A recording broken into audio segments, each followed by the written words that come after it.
नमस्कार दोस्तों, आप देख रहे हो TF न्यूज़ से RL चौधरी की खास पेशकश। माँ प्रकृति और परमपिता परमेश्वर की कृपा से आज हम आए हैं जोटवाड़ा विधानसभा के जो जोमनेर तहसील है उसके अंतर्गत आने वाले ग्राम कणसर में, जहाँ पर आप सामने देख रहे हो। सबसे पहले तो मेरा इनको प्रणाम। जो खक बाबा एक प्रचलित यहाँ पर काफ़ी पुराना स्थान है।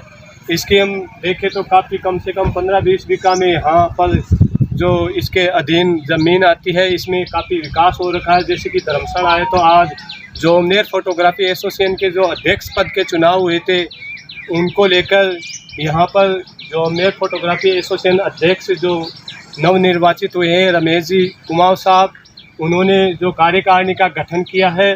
तो उन्होंने जोमनेर से जो काम करना था उनको वहाँ न करके उन्होंने कणसर खक बाबा का स्थान क्यों चुना, इसकी क्या महिमा है। तो यहाँ के जो कणसर गांव के जनसेवक मान लो या पूर्व पत्रकार साहब मान लो, और इनसे हम खक बाबा का जो इतिहास है इनसे रूबरू होकर इनसे मालूम करेंगे कि इनका पुराना इतिहास क्या रहा। नमस्कार जी। नमस्कार जी। खग बाबा जी महाराज बहुत प्राचीन धाम है। खग बाबा जी महाराज ने यहाँ पे तपस्या की थी कि लख गुंजारा बाबा है, और तपस्या करने के बाद यहाँ भक्ति में लीन हुए। तो यह समाधि स्थल है। यहाँ पे सच्चे भाव से जो प्रार्थना करते हैं 100% पूरी होती है। यहाँ पे जब पत्थर की जो मूर्ति समाधि में से निकली तो हमारे यहाँ के जो ठाकर साहब थे उन्होंने सोचा कि पत्थर है, तो उन्होंने 24 बेलों से, बड़ी मुश्किल से 24 बेलों से वहाँ ले गए। और ले जाने के बाद वापस उसके आग लग गई। आग लगने के बाद काफ़ी नुकसान हुआ, संदूकों में कपड़े जल गए। तब खग बाबा जी महाराज ने सपने में दर्शन दिए, बोले आदमी बोले मुझे वापस मेरे स्थान छोड़ दे। तब खग बाबा जी महाराज 2 बेलों में वापस यहाँ लाए। उसके बाद भी बहुत मान्यता बढ़ने लगी है। खग बाबा जी महाराज के सभी जाति के, सभी धर्मों का आस्था का प्रतीक है। हिंदू, मुसलमान, सिख, ईसाई सब बाबा को मानते हैं। इसलिए यहाँ कोई भेदभाव नहीं है। यहाँ एक ही जोत पे जाति का हरिजन भी इसी जोत पे भोग लगाएगा, और प्रकांड पंडित भी इसी भोग लगाएगा। चाहे राजा हो चाहे महाराजा हो, कोई अलग से कोई हिसाबदारा नहीं यहाँ पे। या बाबा के दर्शन हरदम खुले रहते हैं, न कभी पर्दा बंद होता है न कभी पर्दा खुलता है। एक बार सेठ की कोई मनोकामना पूरी हुई थी। चाणवास का सेठ था, उसने है ना यहाँ भट्टी बनवाई, मैं मंदिर बनाऊंगा। उसको रात्रि में सपन में दर्शन दिए। अरे भले आदमी तो मेरे पे क्या मंदिर बनाएगा, मैं खुले में रहने वाला हूँ, मुझे तपस्या आदमी हूँ, मुझे क्या मंदिर की अवस्था है। तो तेरा वापस उठा ले जाना, नहीं कुछ बर्बाद हो जाएगा। फिर वो यहाँ मंदिर नहीं बना। बाबा कई भक्त ऐसे हैं जो चाहे कितने रुपए दे दे मतलब मंदिर के लिए, लेकिन बाबा खुले में रहना पसंद करते हैं। भक्तों के लिए तो राजस्थान सरकार ने खूब व्यवस्था की है, और भक्त भी खूब तैयार है, लेकिन बाबा खुद के लिए कुछ नहीं चाहता। यहाँ पे गाय भैंस की धरनी भी चढ़ती है। गाय भैंसों के हल्की सी तकलीफ होती है, बाबा की बबूल से ठीक हो जाते हैं।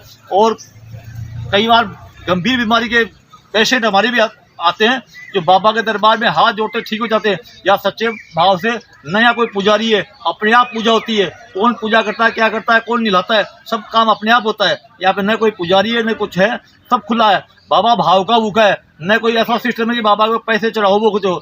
बाबा के जान की नवमी को मेला होता है, जिसमें काफ़ी लोग आते हैं। 20-25 हज़ार आदमियों की पंगत प्रसादी होती है।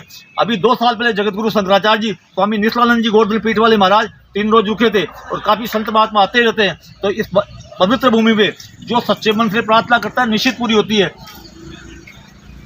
और आप जैसे यहाँ पूरे सरपंच साहब रह चुके हो कणसर गांव के, तो यहाँ पर जो पास में ज़मीन है, इस मंदिर के नीचे कितनी ज़मीन है, और अगर मान लो विकास की दर से देखा जाए तो काफ़ी अच्छा है, लेकिन और भी अगर कुछ कमियां हैं तो उनको दुरुस्त करने के लिए, जैसे कि मान लो आप यहाँ के जनप्रतिनिधि है, उनसे क्या आह्वान करना चाहोगे? मैं 1993 में छोटा ही था। उस समय बेटे बड़े बालकों ने खग बाबा मेला समिति गठन की। तब से खग बाबा जी महाराज का मेला चालू है। और ये जो जमीन है, पहले को ट्रस्टिया को समिति नहीं थी मतलब। अच्छा। तो ये ग्राम पंचायत कणसर के नाम लगभग कितनी बीघा है जमीन यहाँ पर? 16 बीघा जमीन है। 16 बीघा जमीन। और ये सामने 5 बीघा जमीन है, भक्तों के सहयोग से खरीदी है मतलब। अच्छा, ये बाद में है? बाद में खरीदी थी ये 5 बीघा। 5 बीघा। हाँ। जब कथा का आयोजन किया था 14,63,000 रुपये कथा में आ गए, तो उस समय में 17 लाख में जमीन खरीदी थी। तो आप जैसे मान लो यहाँ पर अपनी आस्था को लेकर आते हो, तो आपको खक बाबा के यहाँ पर आने से कैसा आनंद महसूस हुआ, उसके बारे में? खग बाबा जी के आने से अच्छा महसूस होता है। ऐसा लगता है कि जैसे ब्रह्मा विष्णु महेश तीनों यहीं मौजूद हो, उनकी अथाह कृपा रहती है मतलब। और बाबा के मेले में लाखों आदमी आते हैं, 20-25 हज़ार आदमियों को तो पंगत प्रसादी होती है मतलब। और जैसा कि खग बाबा के दरसालू है इनके, मान लो उनको आप क्या आशीर्वाद स्वरूप खग बाबा की तरफ से देना चाहोगे? खग बाबा जी को दरअसल से सच्चे भाव से, खग बाबा जी जो भक्त है वो तो जानते हैं खग बाबा जी क्या महिमा भाव से प्रार्थना करें निश्चित होती है। अन्य भक्त भी कोई तकलीफ में हो तो बाबा को कहीं भी याद करे। अच्छा, अगर उसकी भाव से समस्या का याद करे समाधान। निश्चित। और बाबा का नाम भी याद रखे भाई, ये बाबा का कोई नाम भूल जाए। मैं बैठा था एक बार जयपुर, जगदीश जी, मीना देव प्रधान, देवला गुप्ता जी, मैं क्या एमएलए का चुनाव लड़ना चाहता हूँ, मुझे टिकट नहीं मिली, कोई ऐसा कोई बताओ, को जेक लगाओ। मैंने कहा मेरे पास तो खग बाबा जी से बता को जेक नहीं। वो खग बाबा जी बोले आप कागज़ में लिख दो। वो कागज़ में लिखो तो भूल जाओगे आप। ख और क दो होते हैं, क और ख दो होते हैं, तो ख को पहले लिख दो और क को बाद में लिख दो। खग बाबा जी महाराज का नाम याद रखो, निश्चित ही मनोकामना पूरी होगी। धन्यवाद साहब। नमस्कार, मैं पवन शर्मा जोमनेर फोटोग्राफी एसोसिएशन की तरफ से भी यहाँ आपके सामने उपस्थित हूँ। ये खग बाबा धाम है और ये आस्था का बहुत बड़ा प्रतीक है। यहाँ मतलब हर शुक्रवार को करीब करीब मेला सा बढ़ता है और जानकी नवमी जो कि हर साल बहुत ही विशाल मेला बढ़ता है। और इसकी महिमा इतनी है कि यहाँ के जो जयपुर सांसद हैं, सिक्कर सांसद है, वो यदा कदा यहाँ पे आते ही रहते हैं। हर काफ़ी बड़े बड़े नेता, बड़ी आस्था का प्रतीक है ये खग बाबा धाम। हमारी एसोसिएशन जो जिसके बारे में बात कर रहे हैं, अभी पिछली 15 तारीख को चुनाव हुए थे जिसमें जो कार्यकारिणी चुनी गई है, आज वो सभी सदस्य हैं और जो अदर जो यहाँ के जयपुर वेस्ट से, जयपुर साउथ से और बगरू एसोसिएशन से, फुलेरा एसोसिएशन से काफ़ी लोग आए हैं और वहाँ के पदाधिकारी आए हैं। सबका सम्मान किया गया है और सबको अभी जो भोजन का प्रोग्राम है उसके बाद में काफ़ी बड़ा अच्छा आयोजन है।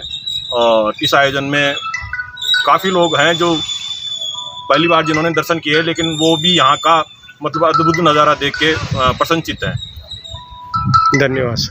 जो प्रक्रिया हुई ना